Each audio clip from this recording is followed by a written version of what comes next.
Hi everybody, I'm Bethany Stahl and this is Authors Tell All. I'm really excited because in just a few moments we will be meeting children's book author Maria Kamoulakou, and she is the author of Author the Fly Slayer and the 40 Dragons.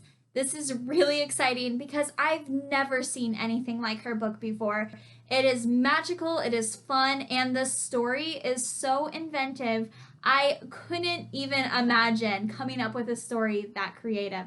You guys have to watch this interview, and if you enjoy it, please give it a thumbs up, share this video, and show Maria some support. Hey everybody, today I am here with children's book author Maria Kamoulakou, and I am so excited to have you here today. I am really interested in hearing so much more about your book, and so can you tell me a little bit about author The Fly Slayer and the 40 Dragons? First of all, hi Bethany. It's great to meet you in person through Zoom. Yes. I love your books. I've read two of your books and I absolutely adore them. So keep up the good work, which I'm sure you will. Thank you. Okay, my latest book, Arthur the Fly Slayer and the 40 Dragons, is a chapter book for kids.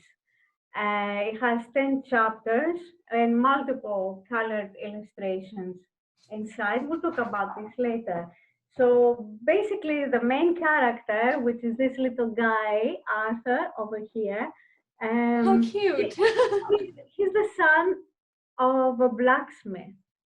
And he's a little bit on the lazy side. He doesn't enjoy hard work. So at every given opportunity, he escapes into the nearby forest and takes long naps under the trees. Now, in the summer, the flies bother him, of course, with the heat.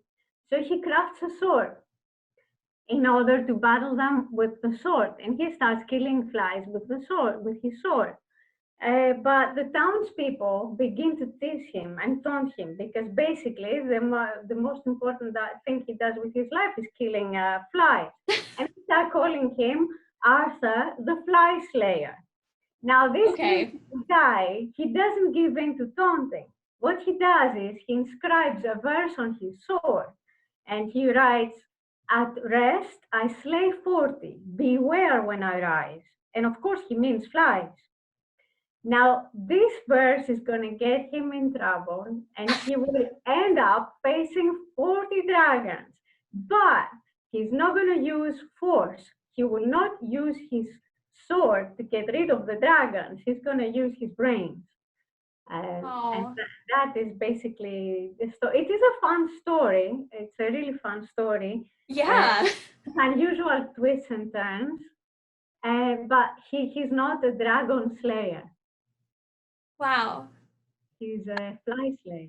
That that's I'm completely captured by this story. I'm like, wait, what happens next? This sounds so great. So it is a chapter book and it has 10 chapters and illustrations, which I think is incredible because I'm trying to think back to books I read when I was a kid, and I don't think they were that pretty in chapter books. I feel like there was a strange transition from picture books to chapter books, but yours is this perfect transition to not lose the pictures. So, what Yes. made you want to do this sort of in between of a chapter and an illustrated picture book?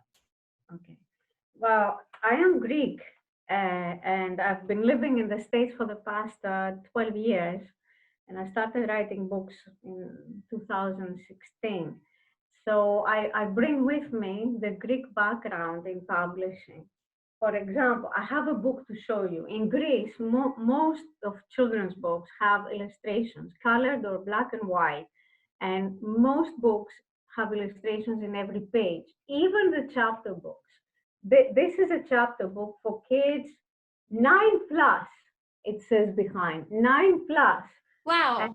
look at this. There are illustrations, colored illustrations in every single page. So is this one of your books or is this a book that you use for inspiration? This is by a friend of mine. Okay. friend of mine. Also, another German book, because it seems to be an all Europe, maybe all European, but the Germans are doing the same.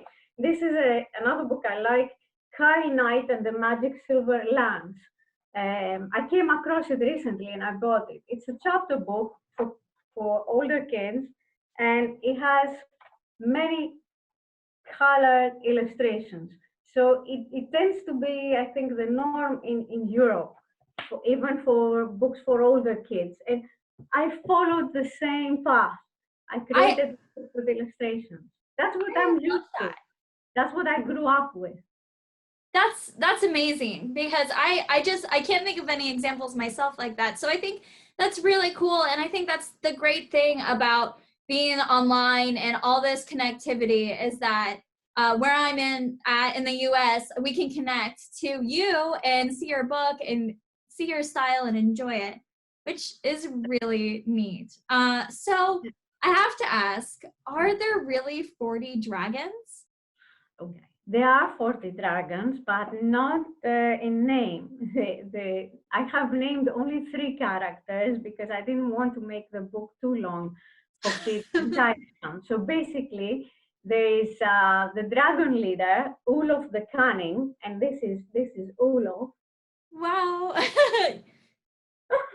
This is Olaf the Cunning, the dragon leader, and there is Draco the Invincible. He's the strong, tough guy in the dragons, and Eli the Wise, who comes up, with wisdom verses every now Wow. and then.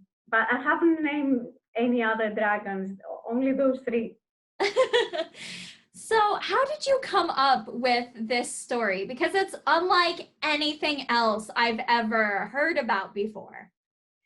It is based on a Spartan fairy tale. My father was born in a village close to Sparta in Laconia in Greece, and he heard this tale from his grandmother. So basically, I'm the fourth generation who grew up with this fairy tale. It is my adaptation of the tale. I had to change a few things because we couldn't exactly remember the whole plot.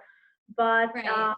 my father used to say this to me when I was a kid. Every time I was ill, I was in bed, with measles, rubella, the flu, a cold, whatever. He'd come back from work around 9 o'clock at night, 10 o'clock, and he would come sit by my bed and he would tell me the 40 Dragon fairy tale. I loved it. I knew it by heart, but every time I waited for him to come back and listen to it again and make a slight correction at the end because he would change something at the very end and I would go, no, no, no, no, no, Dad, Oh.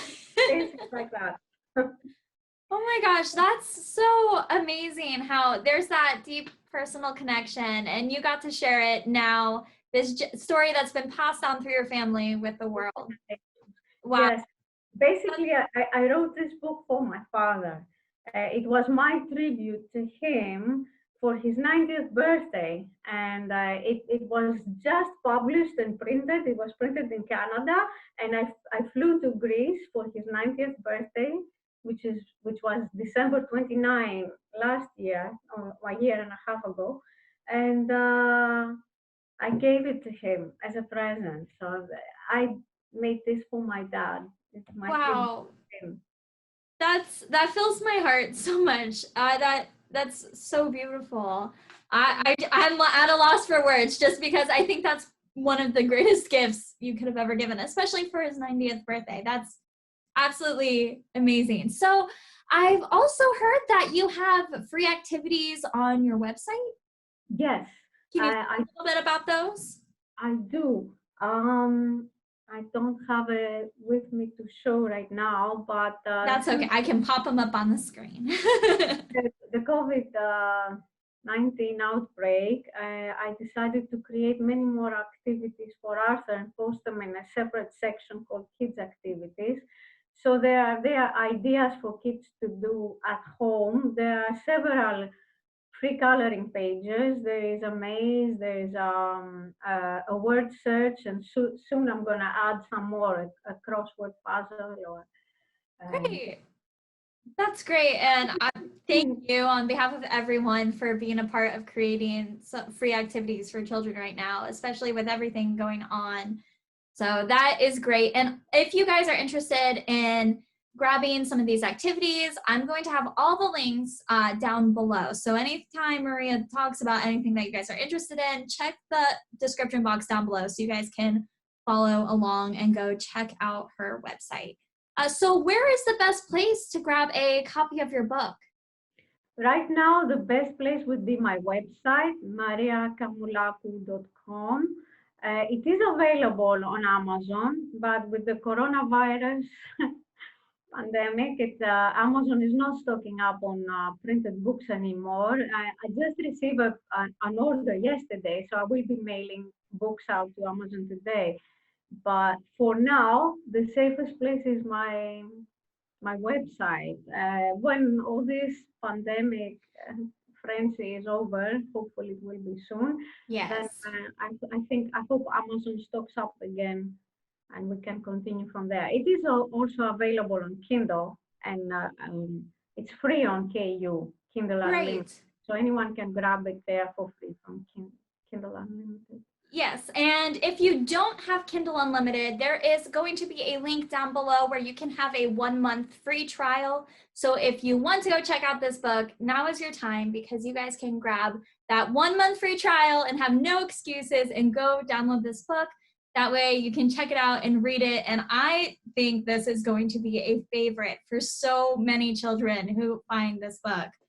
So I just want to thank you so much for meeting with me and sharing this story. I think you have one of the most unique stories that I've gotten to share so far. So I'm really, really happy to meet with you, and I love your setup and your little stuffed animals of your characters. That is the greatest thing I've ever seen. I absolutely love it. Thank you so much for hosting me today. Bethany, it was great talking to you. And from Olaf the Canning and Arthur the Fly Slayer, best wishes. All the best to you. May everybody be safe and healthy in these difficult times. And Well, thank you so much love for the being word. here. We'll Thank we'll you so stay much. in touch. Thank you. Absolutely. Thank you so much. All right. Bye. Hey. Thank you so much for watching this interview. Make sure you guys show your support for Maria by giving this video a thumbs up, subscribing, and sharing all about her work and her stories.